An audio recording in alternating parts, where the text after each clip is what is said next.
nous sommes assez intelligents pour savoir que le Libanais n'admettra jamais le parti unique. La situation était telle qu'après 1975, l'opinion publique s'était organisée de façon à pouvoir se défendre. Chacun pouvait avoir un ou deux blindés, les blindés que nous avons pris à l'armée libanaise en 1976 lorsqu'elle s'était effritée. Chacun avait un petit pouvoir sur son petit quartier. C'était des caïds qui voulaient alors chacun maîtriser son quartier dans des buts où l'intérêt personnel et l'intérêt privé étaient beaucoup plus importants que l'intérêt de la cause en elle-même.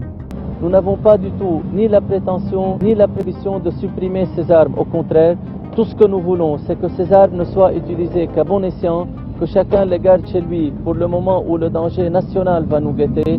Mais il est vraiment ridicule et dérisoire de venir se présenter sur les plages pour prendre un bain de mer avec un RPG sur le dos ou bien avec deux revolvers sur le côté. Toutes ces mesures que vous êtes en train de voir maintenant, ce sont précisément des mesures préventives afin d'empêcher n'importe quel abus et n'importe quel excès.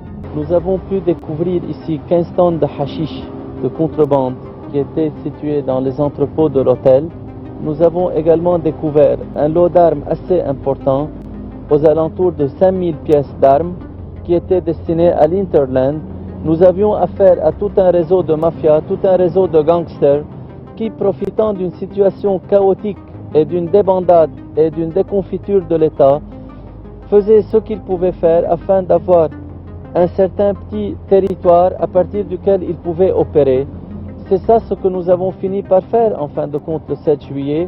C'était un assainissement de la résistance libanaise, ce n'était pas un règlement de compte entre des partis libanais. Les zones du Liban libre que nous contrôlons sont à partir de Beyrouth Est, en passant par la zone de Abda, la ligne des Cimes, la ligne des Crêtes, jusqu'à Psharré et qui redescend jusqu'à la côte de Batroun. C'est ça en gros le Liban libre que nous contrôlons. Et le reste, les 2 tiers du territoire, est un territoire occupé par le Syrien et par le Palestinien.